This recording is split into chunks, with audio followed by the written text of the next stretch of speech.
ये Madhya Pradesh police constable परीक्षा का 25 जनवरी का पेपर है। कुछ क्वेश्चंस अपने पास हैं, उनको देखते हैं। यदि ए, आखिरी क्वेश्चन है, यदि ए 3, 6, 4, 5 ये नंबर और बी 12 से विभाज्य है तो कोई संख्या 12 का जो मल्टीपल होता है ये होता है 4 × 3। तो यदि कोई संख्या 3 से भी विभाजित होगी और 4 से भी विभाजित होगी तो वह संख्या 12 से विभाजित होगी। 4 की विभाजितता का नियम होता है कि अंतिम 2 अंक कट जाना चाहिए। इसका मतलब है कि b का मान या तो b के संभावित मान या तो 2 हो सकता है, क्योंकि अगर ये 12 होगा तो ये कट जाएगी और अगर ये 16 होगा तो भी कट जाएगी। ये 2 b के संभावित मान है। अब कोई संख्या 3 से ही विभाजित होनी चाहिए तो अपन देखेंगे कि इस सभी संख्या के अंकों का जोड़ 3 से विभाजित हो जाना चाहिए। तो ये 3 से कट जाता है, ये कट जाता है, 5 और 4 9 3 से कट जाएगा। इसका टोटल कैरी नहीं करेंगे, 7 और 2 9 ये भी कैरी हो जाती हैं, 7 और 2 9 8 और 1 9। ये संपूर्ण अंक तो 3 से विभाजित होंगे। अब अगर ये दोनों अंक 3 से विभाजित होते हैं तो हमारे जो ए के संभावित मान हो सकते हैं, अगर बी का मान मैं 2 चुनता हूँ तो ए का मान होगा 1, अगर b बराबर 2 होगा तो a बराबर होगा 1, तभी दोनों का टोटल 3 होगा और ये कट जाएगा। और अगर ये हुआ 6 तो फिर b का मान होना पड़ेगा 3 या 6, दोनों में से कुछ भी हो सकता है। तो हमारे पास ये ऑप्शन है, या तो a का मान 1 b का मान 2 हो सकता है, या a का मान 3 b का मान 6 हो सकता है, या a का मान 6 b का मान 6 हो सकता है। अब चूंकि अपने को निकालना है 5a - 4b, 5a - 4b, तो यदि इस विकल्प को चुना जाता था 5 - 4 तो ये तो हो जाएगा 5 - 8 बचेगा -3। इसे रखते हैं 15 - 24 तो -9, और ये रखते हैं 6 × 5 = 30 -6 × 24 तो बचेगा 6। तो ऑप्शन ये वाला ऑप्शन दिया हुआ था तो ये ऑप्शन करेक्ट होगा। क्वेश्चन नंबर 30, किसी समचतुर्भुज की परिमाप 25 है। तो अगर समचतुर्भुज की परिमाप 25 है तो इसकी जो एक भुजा की लंबाई हो जाएगी, इसकी एक भुजा की लंबाई हो जाएगी, इसको 4 से भाग दे देंगे, भुजा की लंबाई आ जाएगी 25/4। समचतुर्भुज का क्षेत्रफल दिखाया, अपन जानते हैं कि आधार गुणा ऊंचाई बराबर होता है क्षेत्रफल। आधार तो इसका 25/4 हो गया, ऊंचाई हमें ज्ञात करनी है और इसकी क्षेत्रफल अपने को दिया हुआ था 50। काट देते हैं 25 से, 25 दूनी 50, तो इसकी ऊंचाई आ जाएगी 8 सेंटीमीटर। 13th क्वेश्चन था ये। क्वेश्चन नंबर 12, लिखा हुआ है पानी तथा एल्कोहल के 68 लीटर मिश्रण में इसका अनुपात 12:8 है। तो पहले मैं इसमें पानी की मात्रा निकाल देता हूँ। पानी की मात्रा हो जाएगी 68 लीटर, कुल विलियन था 5, 12:5 तो 12/17 कर देंगे, इसे इन दोनों का जोड़ नीचे डिवाइड कर देंगे, 17 चौक 68, तो पानी की मात्रा हो जाएगी 12 चौक 48 लीटर। अब अगर अपने पास 68 लीटर में से अपन 48 को हटा देंगे तो एल्कोहल की मात्रा इसमें होगी, एल्कोहल होगा 20 लीटर, एल्कोहल की मात्रा आ गई 20 लीटर। यदि आप इसमें 7 लीटर पानी और मिला देते हैं तो ये हो जाएगा 55 लीटर और ये तो 20 लीटर ही रहेगा। तो अब अपने को पानी का प्रतिशत बताना है, पानी का प्रतिशत।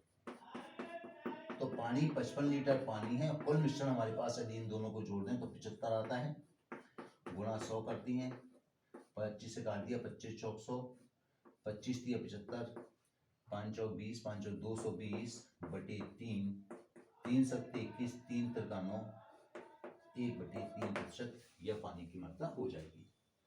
अगला है क्वेश्चन नंबर 11, किसी समलंब चतुर्भुज की समांतर भुजाओं की लंबाई दी गई है, इसकी ऊंचाई क्या होगी। तो ये समलंब चतुर्भुज का सूत्र होता है, इसके क्षेत्रफल का सूत्र होता है क्षेत्रफल बराबर 1/2 समांतर भुजाओं का योग, समांतर भुजाओं का योग गुणा इनके बीच की दूरी है, इसी को अपन ऊंचाई कहते हैं, गुणा ऊंचाई। तो क्षेत्रफल अपने को दिया है,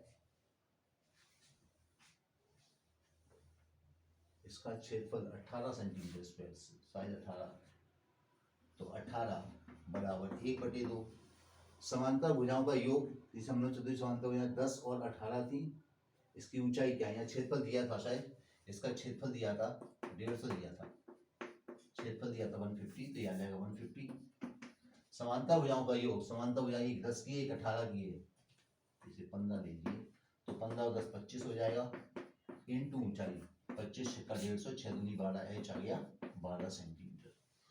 10वां क्वेश्चन, 7 सेंटीमीटर त्रिज्या वाले किसी गोले का संपूर्ण पृष्ठ क्या होता है? तो किसी भी गोले का संपूर्ण पृष्ठ होता है 4 पाई आर स्क्वायर। संपूर्ण पृष्ठ होता है 4 पाई आर स्क्वायर।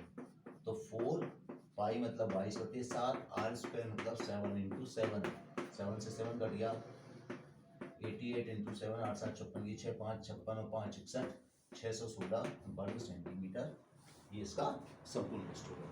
नवा, किसी वर्ग की परिमाप दिया हुआ है, तो अगर वर्ग की परिमाप 16 है तो इसकी जो भुजा की लंबाई इसको 4 देने से प्राप्त हो जाएगी। इसकी भुजा की लंबाई होगी 16/4 मतलब 4 सेंटीमीटर, और इसका क्षेत्रफल होता है भुजा का वर्ग मतलब 4 का स्क्वायर 16। 3 बच्चों की औसत आयु 8 वर्ष है, नए बच्चे का जन्म होता है, सभी की औसत आयु क्या हो जाएगी? तो पहले इन तीनों बच्चों की आयु का जोड़ हो जाएगा 3 गुणा 8 24 वर्ष। अब चूंकि जब जो नया बच्चा आया उसकी तो 0 होगी, तो जोड़ कर कोई फर्क नहीं पड़ेगा, इसे 4 से विभाजित कर देंगे, तो अब सभी की जो औसत आयु हो जाएगी ये हो जाएगी 6 वर्ष। यहाँ देखिए 15 क्वेश्चन, पहला क्वेश्चन लिखा हुआ है 15% की दर से कितने समय में 8,000 रुपये 12,167 हो जाएंगे। 8,000 रुपये मूलधन दिया हुआ है, हम घटा देते हैं तो ब्याज अपने को मिलता है 4,167। अब यहाँ देखिए कि यदि अपन 8,000 का 15% निकालते हैं, 8,000 गुणा 15/100, तो 15 8 120, 1,200 रुपये हमको 1 साल का ब्याज मिलता है।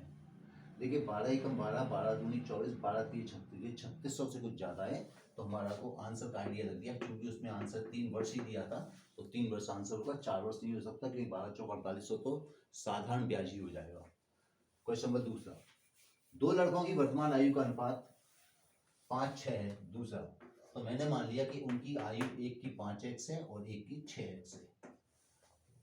6 वर्ष बाद, अर्थात इनमें अगर अपन 6 प्लस कर दें, दोनों में 6x + 6 कर दें, 6 जोड़ने के बाद ये अनुपात 6/7 हो जाता है। इसको अपन एक ही बार में सॉल्व करेंगे। कैसे सॉल्व करेंगे? देखिए 6 छक्के 36 और 5 सत्ते 35, तो x बचा बराबर 7 6 42 और 6 छक्के 36, 42 में से 36 को कम कर देंगे, x बराबर आ जाएगा 6 वर्ष। और यही हमारा आंसर है, क्योंकि पूछा था कि इनकी आयु का अंतर क्या है, तो यहाँ दोनों की आयु का अंतर x है, तो जो x होगा वही अपना आंसर होगा। थर्ड, एक संख्या 2 अंकों की संख्या के अंकों का योग 10 है।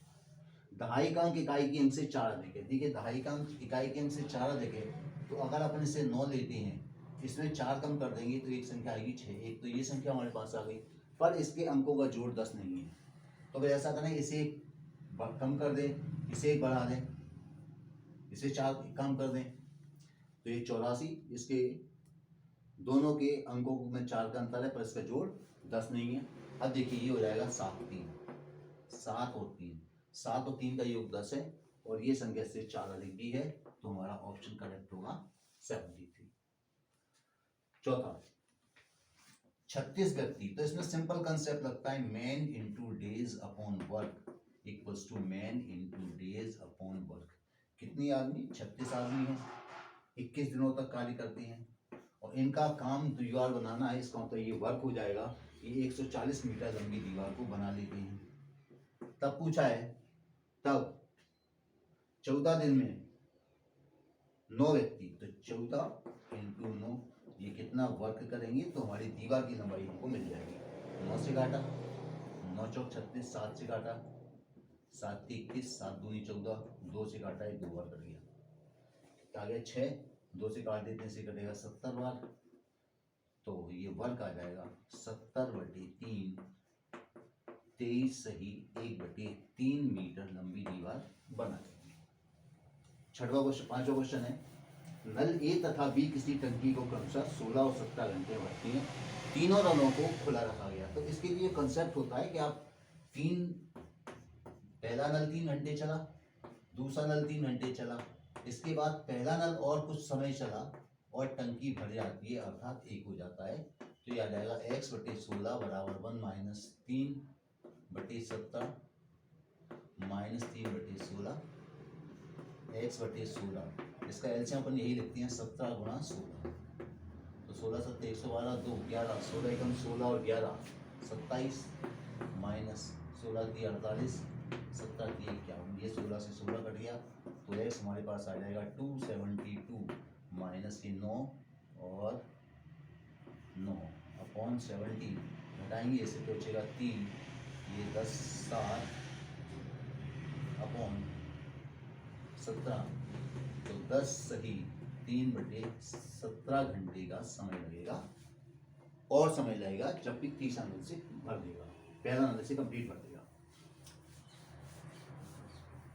छठवां क्वेश्चन,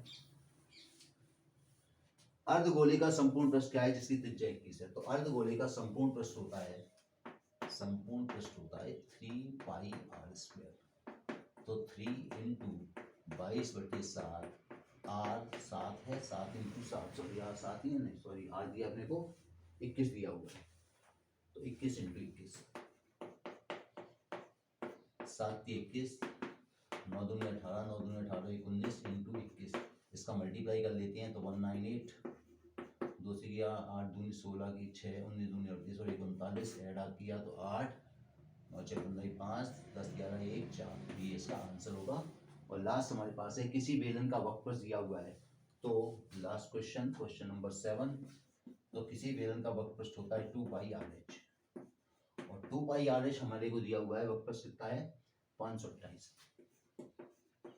तो 2 पाई रखा 22/7 रेडियस निकाल त्रिज्या दी 14 ऊंचाई पता लगानी है बराबर 528 7 से काटा 7 दूनी 14 11 से काट देते हैं 11 चौक 44 11 8 88 11 दूनी 22 और ये 8 हो रहा है 8 से काट दिया 8 6 48 6 बार कट गया तो इसकी ऊंचाई आ गई 6 सेंटीमीटर या 6 मीटर जो भी यूनिट दी हो। तो ये था हमारे पास 25 जनवरी का पेपर। अगला वीडियो में करेंगे 27 जनवरी का पेपर।